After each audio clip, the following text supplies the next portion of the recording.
Bienvenue dans Sources diplomatiques, une plongée au cœur de la diplomatie française, une invitation à découvrir de l'intérieur la fabrique des positions de la France, les négociations en cours ou passées, et à explorer la grande variété d'enjeux internationaux qui occupent chaque jour les 14 000 agents de notre ministère à travers le monde. Nous consacrons cette première série à la guerre en Ukraine. Cet épisode 6 s'intitule « Le réveil stratégique de l'Europe ». Le 24 février et les mois qui suivent sont un choc pour toute l'Europe. Population et gouvernement, parties prenantes d'un projet de paix né après la fin de la Deuxième Guerre mondiale, sont bouleversés par l'agression de l'Ukraine par la Russie. Et alors qu'elle assiste au retour de la guerre sur le continent, l'Union européenne doit se repositionner face aux ambitions des autres puissances internationales et redéfinir sa propre identité face à ces nouveaux défis. Dans cet épisode, nous verrons comment la guerre en Ukraine a accéléré, en réaction, un réveil de l'Europe sur le plan stratégique. Alors, je suis Tara Varma, je dirige le bureau de l'ECFR. L'ECFR est un think tank qui propose des recommandations aux décideurs nationaux et européens. La question, c'est à quoi sert l'Union européenne et pourquoi elle a été créée. L'Union européenne, c'est un projet qui est basé sur un objectif de paix. L'idée est de se sortir de ces relations de puissance, de ces rapports de force qui ont gouverné l'Europe, mais pas que l'Europe, dans les siècles qui ont précédé. Ce qu'elle veut, l'Union européenne, c'est que l'attractivité de son modèle permette à d'autres, pas forcément de le reproduire, mais de l'adapter à leur niveau. Elle veut créer des standards environnementaux, des standards de justice, des standards économiques, des standards sociaux. C'est une puissance qui crée des normes. C'est vraiment la logique du rayonnement. Et donc, l'Union européenne, c'est une expérimentation politique. L'Union européenne a longtemps cru, parce que ça avait tellement bien marché en son sein, qu'elle allait pacifier, stabiliser et à terme démocratiser son voisinage proche et lointain par le pouvoir du commerce, du libre-échange, des libertés qui vont avec. Ça, on peut penser, nous, que c'est pacifique, mais manifestement, c'est perçu par Vladimir Poutine comme quelque chose de très dangereux pour son propre régime. David Sfar est directeur de l'Union européenne au ministère de l'Europe et des Affaires étrangères. La guerre en Ukraine nous montre que, malheureusement, ça ne va pas se passer comme ça. Tout le monde s'est dit, si Poutine gagne en Ukraine, il ne s'arrêtera pas. D'une certaine manière, on pourrait dire que la peur est revenue, et la peur est parfois bonne conseillère, et c'est ce qui nous a permis de briser un certain nombre de tabous, en effet, d'aller assez vite dans la réaction européenne, de le faire de manière remarquablement coordonnée, unie, parce que vous avez eu cette prise de conscience intellectuelle, mais je dirais presque émotionnelle, presque physique, dans les premiers jours, que notre unité était notre plus grande force.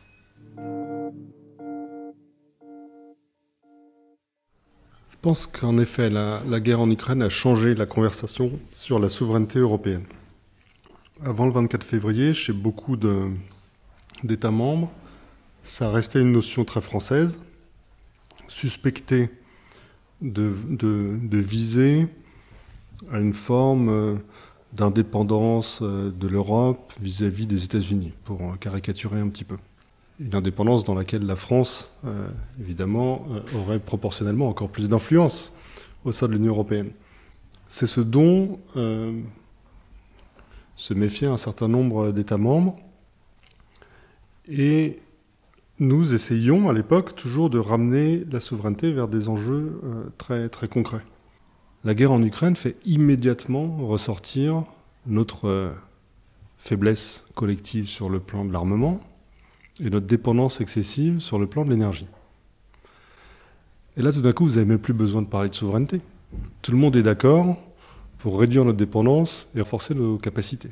C'est-à-dire qu'on est dans une affaire tellement grave qu'on doit s'entendre. Et là où on a des différences historiques ou des différences d'intérêt, il faut les respecter, mais il faut chercher à les surmonter. Ce débat entre Européens sur la souveraineté commence bien avant le déclenchement de la guerre. Il a des racines profondes et des manifestations multiples. Ce qui manque le plus à l'Europe aujourd'hui, à cette Europe de la défense, C'est une culture stratégique commune. Emmanuel Macron s'exprime sur la souveraineté de l'Union européenne le 26 septembre 2017 à la Sorbonne, 5 ans avant l'invasion de l'Ukraine par la Russie. Notre incapacité à agir ensemble de façon convaincante met en cause notre crédibilité en tant qu'Européens. Nous n'avons pas les mêmes cultures parlementaires, historiques, politiques, ni les mêmes sensibilités. Et nous ne changerons pas cela en un jour.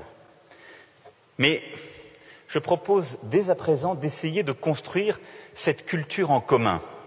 Tara Varma, chercheuse au bureau de Paris du Conseil européen des relations internationales.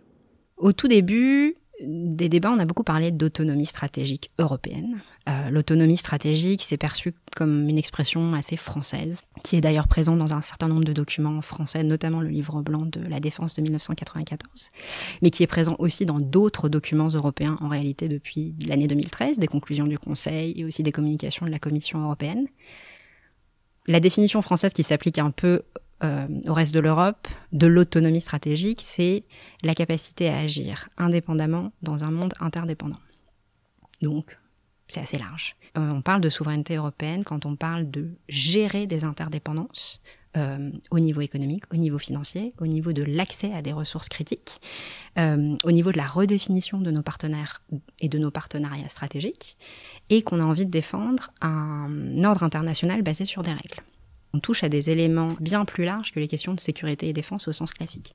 On considère que les infrastructures critiques, que l'accès à des matériaux, que l'arsenalisation des relations économiques rentrent maintenant dans le champ de la sécurité. Il y a un certain nombre d'États qui vous diraient que c'est assez logique.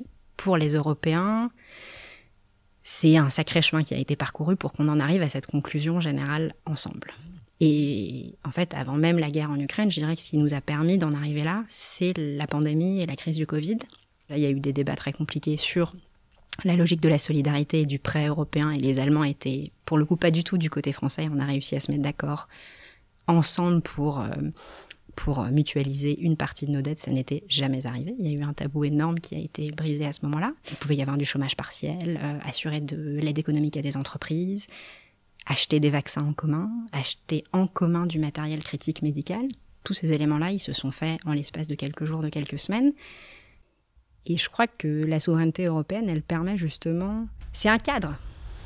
C'est un cadre qui est large, qui permet d'ajouter un certain nombre d'éléments. Quand on a parlé de souveraineté européenne au moment du Covid, on s'est dit, il faut ajouter les questions de santé, justement, à tout ce champ que recouvre la sécurité européenne.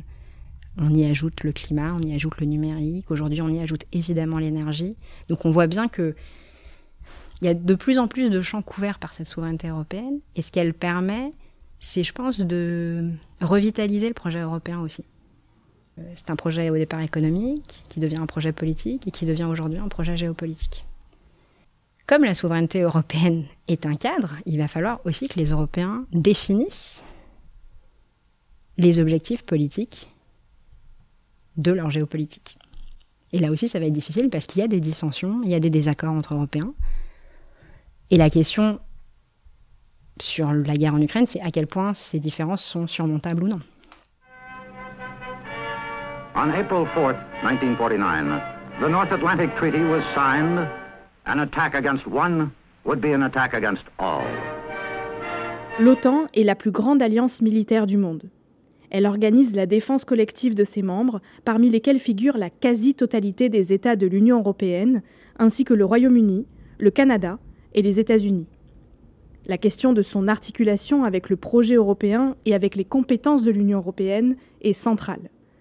Pour beaucoup de nos partenaires, et je dirais pas que ceux à l'Est, les questions de souveraineté européenne ou d'autonomie stratégique signifient se distancer de l'allié américain, de l'allié transatlantique. Et en fait, pour beaucoup d'entre eux qui n'ont pas forcément une industrie de défense nationale, qui n'ont pas un cadre de politique étrangère et de sécurité très fort, l'OTAN est la garantie de sécurité. Aussi parce qu'ils pensaient depuis longtemps que la Russie pouvait constituer une menace existentielle pour eux. Parce qu'ils étaient convaincus que la Russie pouvait décider d'envahir un État membre de l'OTAN, un État proche des frontières européennes et otaniennes. Et c'est une peur dont malheureusement on voit qu'elle était justifiée, qui faisait que pour eux, sécuriser la présence en personnel, en matériel de l'OTAN chez eux est la priorité la plus importante. Et donc ils ont l'impression dans ce sens-là que la souveraineté européenne est un projet qui entre en compétition avec cette garantie de sécurité américaine. Et c'est une perception qui a prévalu dans un grand nombre d'États membres. Donc je pense qu'il y a une responsabilité aussi française de ne pas avoir su expliciter dès le départ qu'évidemment, en fait, on fait de l'autonomie stratégique ou de la souveraineté stratégique, mais qu'on a besoin de l'allié américain, ne serait-ce que parce que la définition de la souveraineté stratégique européenne, elle inclut la défense d'un ordre international basé sur des règles. Et qu'on défend cet ordre international avec le partenaire américain, entre autres. Muriel Doménac est ambassadrice, représentante permanente de la France au Conseil de l'Atlantique Nord. La défense européenne, c'est une nécessité pour les Européens, pour eux-mêmes face à la montée des périls. Et c'est un bénéfice également pour nos alliés américains, c'est-à-dire que une défense européenne plus forte, c'est une relation transatlantique plus forte. On a à l'extérieur de l'Europe d'alliés plus proches en termes d'intérêt et de valeur que les États-Unis et le Canada. Et ça va rester. Ça semble évident aujourd'hui, dans le cadre de la guerre en Ukraine, que les efforts européens et les efforts américains ne se contredisent pas, en fait, ils se complètent. L'OTAN ne peut pas faire ce que fait l'Union européenne, et l'Union européenne, à ce jour, ne peut pas faire ce que fait l'OTAN, et je ne crois pas qu'elle en ait l'ambition non plus. Qu'est-ce que l'OTAN ne peut pas faire que peut faire l'Union européenne ? Toute la dimension des sanctions économiques. Le pouvoir économique de l'UE, aujourd'hui, il est indiscutable. Et elle a raison, l'Union européenne, de mettre cette puissance économique au service de ses intérêts. Mais même ça, c'est quelque chose qui a fallu... Ça a pris une révolution copernicienne pour qu'elle en arrive là. C'était, au départ, l'Union européenne, elle ne met pas sa puissance au service de ses intérêts. Elle n'était pas totalement sûre, d'ailleurs, d'avoir défini ses intérêts. Donc là, on passe... c'est la naissance de la puissance. Et c'est là où c'est intéressant, parce que dans le cas de l'Union européenne, on fait presque les choses à l'envers. C'est Benjamin Button, un peu. C'est-à-dire qu'on a toute la puissance déjà, mais on définit nos intérêts au fur et à mesure, petit à petit. Et en fait, on a tous les éléments constitutifs de la puissance. J'irais même jusqu'à dire qu'on en a les instruments. Mais comme on vient tout juste seulement de définir nos intérêts et de nous assumer en tant que puissance, on part à la fois de loin et de pas si loin. So we propose sweeping new import bans on Russian products. Mais l'autonomie stratégique, ce n'est pas qu'une question de défense, c'est aussi la capacité de l'Union européenne à utiliser sa puissance économique et financière. Dès 2014 et l'annexion de la Crimée, l'Union européenne adopte déjà des sanctions contre la Russie et la Biélorussie.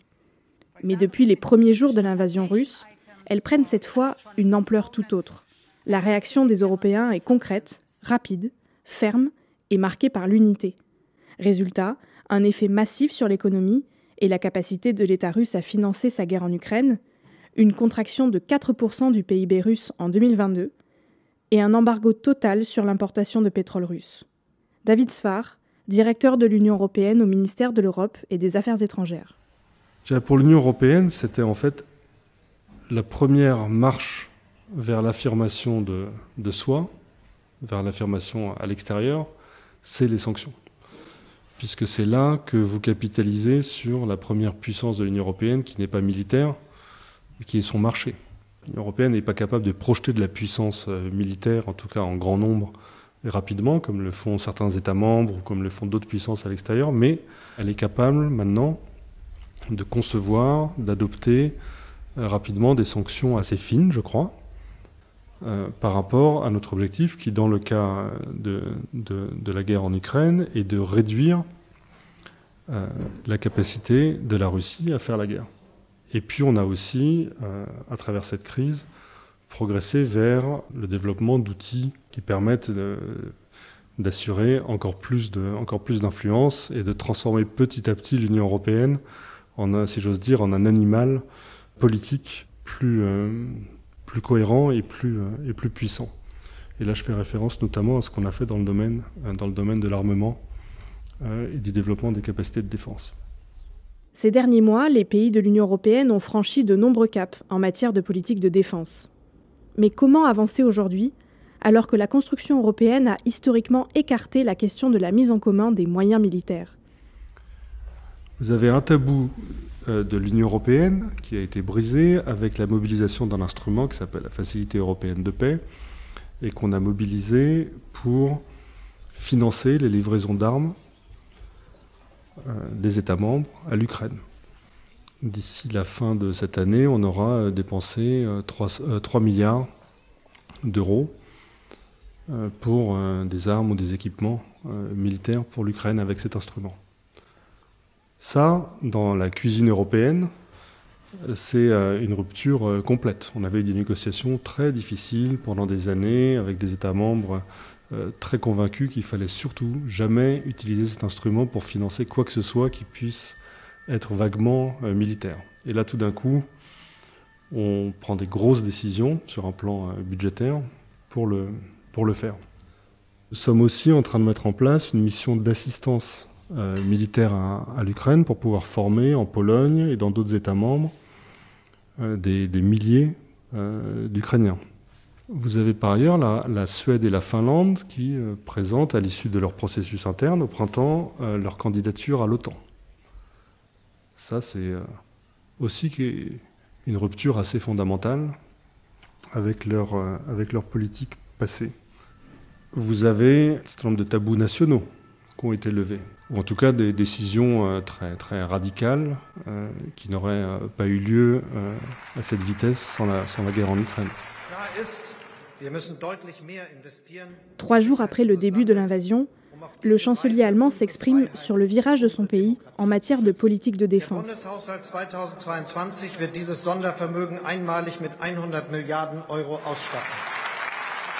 C'est le premier véritable discours d'Olaf Scholz, qui a pris les rênes de l'Allemagne il n'y a pas longtemps. France 24, le 27 février 2022. Il annonce la création d'un fonds spécial pour l'armée, une augmentation du budget de 100 milliards qui passe à plus de 2% du PIB, de 50 à 150 milliards, un triplement. Il faut renforcer la défense de l'Europe et ça implique aussi le fait de construire des armes, des avions, des blindés, des drones en Europe. Et ça, c'est cohérent avec la nécessité que la guerre en Ukraine montre de massifier notre effort et de produire une base industrielle plus forte en Europe. Parce que c'est l'existence d'une forte base industrielle dans le domaine de la défense qui sera la meilleure garantie de la soutenabilité, de la durabilité de nos efforts de défense. Et donc on a un travail de la Commission, de l'Agence européenne de défense, pour créer 2 instruments, un à court terme, l'autre à moyen terme, pour reconstituer les stocks et pour préparer l'avenir en offrant des incitations financières au recours par les Européens à des achats groupés. Les domaines de la défense et de l'énergie sont des secteurs clés pour l'Union européenne si elle veut se rendre moins dépendante d'acteurs sur lesquels elle n'a pas toujours de prise. En mars 2022, la France est à la tête du Conseil de l'Union européenne. Au sommet de Versailles, les Européens s'entendent sur la définition d'un agenda de souveraineté européenne. Emmanuel Macron lors de la conférence de presse du sommet de Versailles, le 11 mars. La déclaration de Versailles et au fond l'agenda de Versailles que nous avons discuté aujourd'hui vient acter du fait que la souveraineté européenne, chacun comprend aujourd'hui que c'est un impératif. Et que cette souveraineté, cette autonomie stratégique, nous en avons vécu l'importance dès la pandémie, quand il s'est agi de pouvoir produire et disposer de vaccins pour nous-mêmes et les pays que nous voulions aider.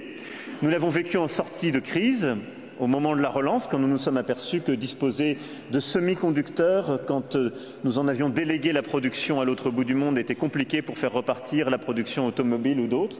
Et nous le voyons pleinement avec cette crise, où nous mesurons combien notre alimentation, notre énergie, notre défense sont aussi des sujets de souveraineté, où nous pouvons coopérer, où nous voulons être une puissance ouverte au monde, mais où nous voulons choisir nos partenaires et ne pas dépendre d'eux. C'est ça la souveraineté. Ça n'est pas le protectionnisme, ça n'est pas se refermer, c'est d'avoir la possibilité de rester ouvert sans être dépendant. Arte Info Plus, avril 2022. L'Union européenne prend conscience de sa dépendance vis-à-vis de l'énergie en provenance de l'empire de Poutine. Mais politiquement, ses membres s'accordent sur un point, un pays qui se lance dans une guerre d'agression et qui tire par ailleurs quelques 40% de son budget national de ses ventes de gaz, de charbon et de pétrole, ne peut demeurer le principal fournisseur de l'UE. Avant la guerre en Ukraine, le pétrole russe représentait plus d'un quart des importations de pétrole de l'UE. Près de la moitié de ses importations de charbon viennent de Russie. Et plus de 40% de ses importations de gaz naturel. Pour l'Union européenne, pour les pays européens, réduire à zéro leur dépendance aux hydrocarbures venant de Russie, c'est quelque chose de considérable. Il y a toujours eu une dépendance, même au moment de la guerre froide, il y a eu une dépendance. Poutine a montré que, contrairement même à l'Union soviétique, il en faisait une arme. Et par conséquent, les Européens ont décidé de lui retirer cette arme, qui est d'ailleurs, en un sens, la principale qu'il a sur nous. On lui retire cette arme, on s'est engagé à la suite de Versailles à réduire des 2/3 notre dépendance à l'énergie russe d'ici la fin de l'année. On va largement tenir cet objectif, puisqu'on a déjà réduit là notre dépendance au gaz russe de 40% à 9%, au moment où je vous parle, au mois d'octobre. Et on a l'objectif d'ici 2027 de réduire à zéro cette dépendance. Et à mon avis personnel, quoi qu'il arrive en Russie, on maintiendra cet objectif. Plus personne n'aura envie de recréer une dépendance de ce type. Ça, c'est un énorme pas vers la souveraineté européenne. De nombreux caps ont été passés, de nombreux tabous levés. Mais ce réveil stratégique fait-il pour autant de l'Europe une puissance souveraine et autonome ? Tara Varma, think tankeuse en relations internationales. On a les instruments de la puissance, on a les éléments constitutifs de la puissance, mais on ne voulait pas être une puissance. Tout le but était d'essayer d'échapper à cette logique.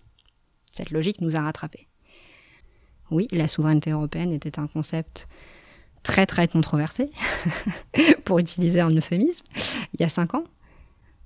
Je pense que c'est un concept qui est beaucoup moins controversé aujourd'hui, et par ailleurs sur lequel on a avancé sur des projets très concrets. On a passé des étapes où, une question des sanctions économiques, on a fait des procédures accélérées, on a fait des procédures accélérées aussi sur les décisions qu'on a prises en matière de livraison d'armes.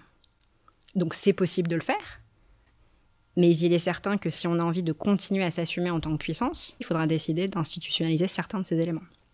Et toute la conversation qu'on a en ce moment, elle est autour de ça. On sait tous qu'on a vécu un moment exceptionnel. La question à laquelle nous n'avons pas de réponse maintenant, c'est si c'est un moment transformationnel. Si l'Union européenne déclare aujourd'hui qu'elle a envie de devenir un acteur sérieux de politique étrangère et de sécurité, qu'elle a l'intention d'investir à hauteur de tant de milliards sur les 15 prochaines années, qu'elle a prévu de se lancer dans des projets industriels qui incluent la France et l'Allemagne, parce que c'est le noyau dont on a besoin, mais aussi des pays d'Europe du Sud, mais aussi des pays d'Europe de l'Est, qu'on y inclut la Pologne et les États baltes par exemple. Je pense notamment à l'Estonie, où il y a des compétences numériques qui sont particulièrement développées en matière de cyberdéfense. On change aussi ce paradigme, et ça, ce sera observé par un certain nombre de nos rivaux. Ces objectifs-là, ils sont pas si compliqués à atteindre, vu le chemin parcouru déjà ces 7 derniers mois. Mais il faut décider que c'est dans cette direction que l'on va. Les Américains ont dit eux-mêmes qu'ils soutenaient les ambitions et les projets européens. Il va falloir qu'on soit capable, nous, de faire un travail de conviction auprès de nos partenaires. C'était Guerre en Ukraine, épisode 6, le réveil stratégique de l'Europe. Merci à nos intervenants, Tara Varma, David Sfar et Muriel Domenac. Vous pouvez retrouver tous les épisodes de la série sur votre plateforme d'écoute préférée. N'hésitez pas à partager le podcast Source diplomatique sur les réseaux sociaux. Source diplomatique est un podcast produit par le ministère de l'Europe et des Affaires étrangères, réalisé par la Direction de la communication et de la presse.